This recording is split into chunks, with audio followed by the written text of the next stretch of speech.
4 fausses croyances sur toi que tu penses vraies. Bonjour les filles, j'espère que vous allez bien, j'espère surtout que vous m'entendez bien parce que je suis actuellement sur une plage très sauvage aux îles Lofoten en Norvège et j'ai vu ce cadre et je me suis dit qu'il fallait absolument que je vous tourne une vidéo ici. Il fait actuellement 25 degrés à Paris, ici il fait 5 degrés, donc autant vous dire que j'ai choisi mon moment pour partir, mais je trouve que ces endroits sont assez extraordinaires sur Terre, surtout qu'en ce moment en fausse saison il n'y a personne et j'avais extrêmement envie de vous faire cette vidéo sur les fausses croyances que tu as sur toi et qui sont complètement fausses, ok?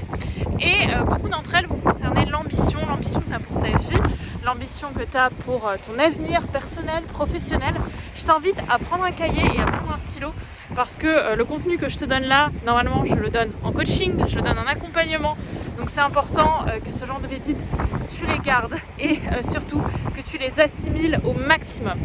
Alors, la première croyance limitante que tu as sur toi, la première fausse croyance que tu as sur toi, que tu penses vraie et qui ne l'est pas, c'est bien évidemment le fait de penser que tu es profondément imparfait parce que tu fais des erreurs, parce que tu as vécu des échecs, ou du moins ce que tu interprètes comme des échecs dans ta vie.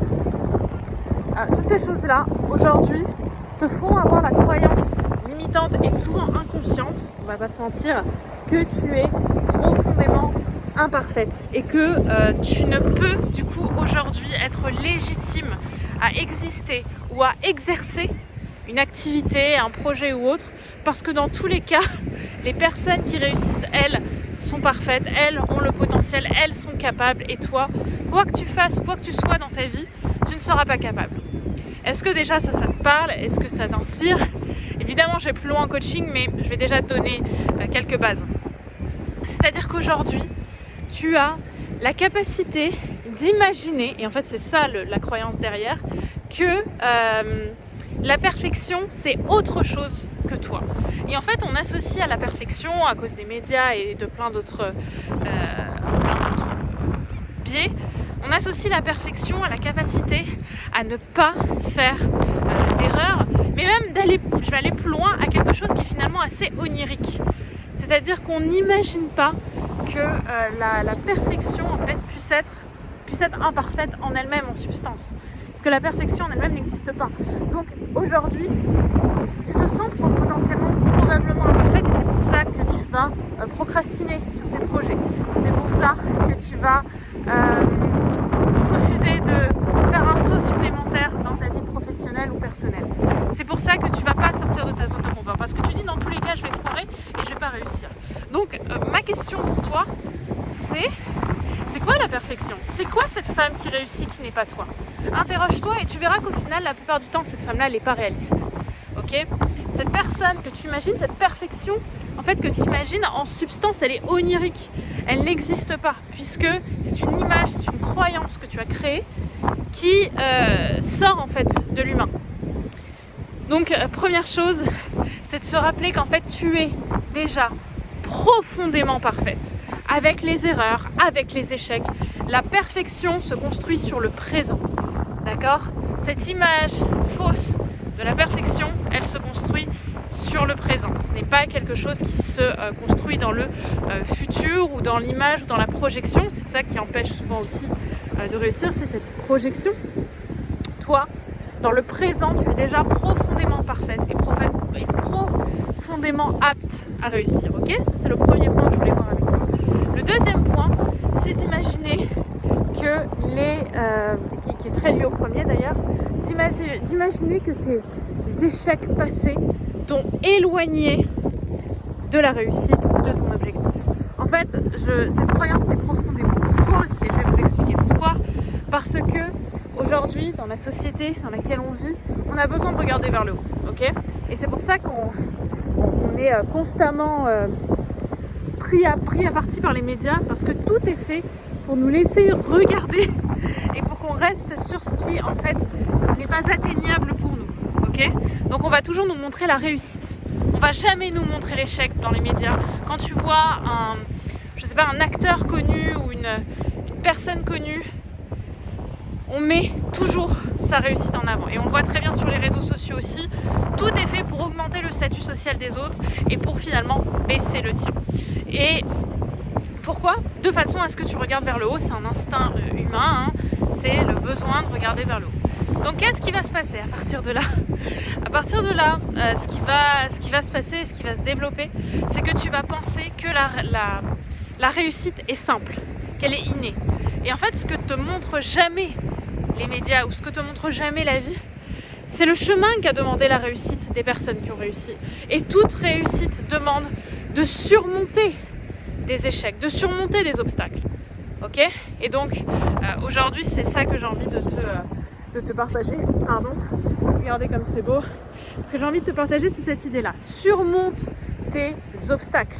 Et ces obstacles-là, pour autant, font partie du chemin de toute personne qui a réussi. La réussite n'est jamais simple.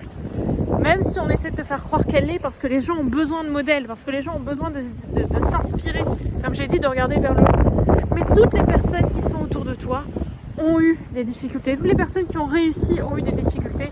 Et je vais même aller plus loin. Et des personnes qui rêveraient d'être à ta place et d'avoir déjà surmonté tout ce que tu as surmonté. Je dis souvent, on est tous le mentor et l'élève de quelqu'un. On est tous l'enseignant et l'élève de quelqu'un. Donc toi, à travers ce que tu as déjà accompli, tu es déjà un objectif pour des personnes qui en sont pas là. Et tout comme toi aujourd'hui, tu peux avoir des objectifs de grandeur. Et que ce que tu imagines avoir été des échecs dans ta vie ne t'a pas éloigné de ta réussite. Ils devaient faire partie du chemin. Et c'est grâce justement à ces étapes-là que tu te rapproches de la réussite, puisque c'est grâce à ça que tu as eu aujourd'hui la possibilité mentale de t'élever pour te rapprocher justement de la maturité qu'il faut pour atteindre les objectifs que tu te fixes. Troisième croyance également, c'est d'imaginer que tu n'as pas la possibilité de réussir, car cela voudrait dire être déloyal aux personnes qui te sont chères. C'est typiquement la peur de réussir. Je vois parce qu'il fait très froid. C'est typiquement la peur de réussir qui sort de là. C'est d'imaginer que réussir t'éloignera de tes proches. Que tu n'as pas le droit de réussir car ce serait trahir ta famille, ce serait trahir tes amis, ce serait trahir tes collègues. Et qu'en fait le monde compte sur toi pour être profondément mauvaise et continuer la lignée des personnes qui n'ont pas réussi et ainsi ne pas décevoir. Donc aujourd'hui, j'ai envie de te dire que peu importe le passé que tu as eu, j'aimerais aller plus loin évidemment. Là je te fais une vidéo quand même pour que tu aies le maximum d'informations en peu de temps. Quelle est la substantifique moelle en fait de ta lignée? Est-ce que tes parents ont réussi? Est-ce que ta famille a réussi? Est-ce que tes amis ont réussi? Tu as le droit aujourd'hui d'être la nouvelle femme. Tu as le droit d'être l'Ève en fait. L'-E-V-E. Tu as le droit d'être la première femme qui va casser le noyau des femmes et de la lignée des femmes qui ont baissé la tête, qui n'ont pas accepté de réussir, qui n'ont pas su prendre leur ambition en main. Et tu ne trahiras pas tes proches pour ça. Parce qu'aujourd'hui, justement, la puissance de l'humain, la puissance des personnes qui sont autour de nous et de l'humanité, c'est la capacité, beaucoup plus qu'avant en tout cas, pas totalement, mais beaucoup plus qu'avant, d'auto-déterminer son destin. Ok? Donc aujourd'hui, tu es capable de ne plus seulement être la suite de ce que tu as été, tu n'es pas capable d'être seulement la fille de ta mère. Tu as le droit d'être la fille de ta mère et une femme qui réussit. Tu as le droit d'être l'amie de personnes qui ne réussissent pas et d'être celle qui réussit. Ce que je veux dire par là, c'est qu'on n'est pas dans une société binaire. Tu es dans le et pas dans le ou. Tu as le droit d'être et amie avec des personnes qui n'ont pas ton ambition et réussir. Tu as le droit d'être une femme sensuelle et une femme qui, je sais pas, adore les jeux vidéo, ce qui peut parfois être opposé aux yeux de certains. Tu as le droit et d'être riche et d'être humble. C'est pas ou, c'est pas riche ou humble, c'est riche et humble. Ok? Donc ça, c'est la troisième croyance que j'ai envie aujourd'hui que tu pètes. C'est d'être dans cette capacité à te dire que tu ne seras pas déloyal à ta famille. Au contraire, tu vas créer une nouvelle lignée qui honorera les femmes du passé et qui honorera les femmes du futur. Donc demande-toi comment est-ce qu'aujourd'hui tu peux mettre ça en place aujourd'hui dans ta vie pour accomplir et inspirer les femmes qui ne sont pas encore nées et qui vont pouvoir peut-être éclore grâce à toi. Et enfin, quatrième croyance pour toi qui est fausse, c'est d'imaginer que tu peux seulement être aimé pour ce que tu n'es pas et pas pour ce que tu es. Ce qui est finalement très proche de ce qu'on s'est dit. Mais là, je vais parler plutôt d'un point de vue sentimental. C'est d'imaginer que tu peux seulement être aimé, je le répète. Regardez, je vous montre la vue en même temps. Pour ce que tu n'es pas. Ce qui voudrait dire concrètement que tu ne peux pas être aimé pour ce que tu es parce que être ce que tu es n'est pas digne d'amour, n'est pas digne d'être aimé. Et ça, on le sent profondément dans le cas de la dépendance affective. Quel est le propre de la dépendance affective ? C'est la sensation d'imaginer qu'on va être abandonné. C'est la profonde, d'ailleurs, c'est même pas la sensation, c'est la profonde croyance que tu vas être abandonné. Et c'est pour ça qu'on crée de la dépendance, en se disant plus je vais donner, plus je serai digne peut-être d'avoir un peu de son attention. Mais c'est se rappeler que tu es déjà légitime, déjà forte, déjà puissante, déjà inspirante et déjà inspirée par le monde autour de toi. J'aimerais aller encore plus loin sur cette vision-là, sur cette idée-là aussi, de la légitimité à être aimé. Le fait que tu es capable profondément d'être aimé et d'être salué. Parce qu'une personne aussi extraordinaire que toi, qui a sorti tellement de fois de sa zone de confort, qui a tellement donné au fil de sa vie, pour les autres, pour elle-même, qui croit en ses rêves, même si c'est dur, même si parfois t'as le nez dans la poussière, une femme comme toi a toutes les capacités d'être aimée. Parce qu'une femme comme toi, c'est une femme qui est admirée et qui crée énormément d'empathie. Ne confonds pas d'ailleurs empathie et pitié, ce qui revient souvent, mais c'est pas le sujet de cette vidéo. Garde cette idée, cette profonde vérité en tête, que tu es suffisante, que tu vas t'accomplir au fur et à mesure de ta vie et que ta vie n'est pas figée. Tu ne vas pas t'empêcher en fait aujourd'hui de réussir parce que tu vas réussir en créant de nouvelles opportunités, en allant dans l'inconnu, en allant construire tout ce que tu n'as pas encore eu l'habitude d'avoir dans ta vie à cause de ces croyances sur toi. Va justement embrasser cette nouvelle vérité.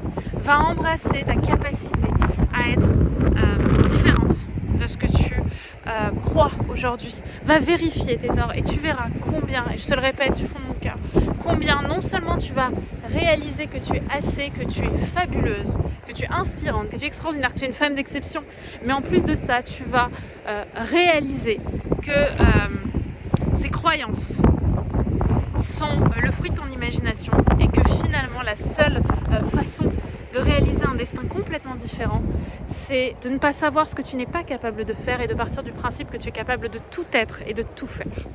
Voilà ce que j'avais envie de te partager dans cette vidéo. J'espère qu'elle t'aura plu. On est en Norvège, dans les îles Lofoten, comme disent les Norvégiens. Je t'embrasse. N'oublie pas de télécharger ton cadeau offert, le test pour savoir quelle croyance limitante t'empêche de garder l'homme de tes rêves. Donc si c'est une situation dans laquelle tu as déjà été, de ne pas pouvoir garder les hommes qui te plaisent parce que tu t'auto-sabotes, parce que c'est toujours le même schéma qui se passe et que tu n'arrives pas à comprendre comment était ce schéma, je vais plus loin dans les concepts que je t'ai donnés aujourd'hui dans cette vidéo. Le lien est en description.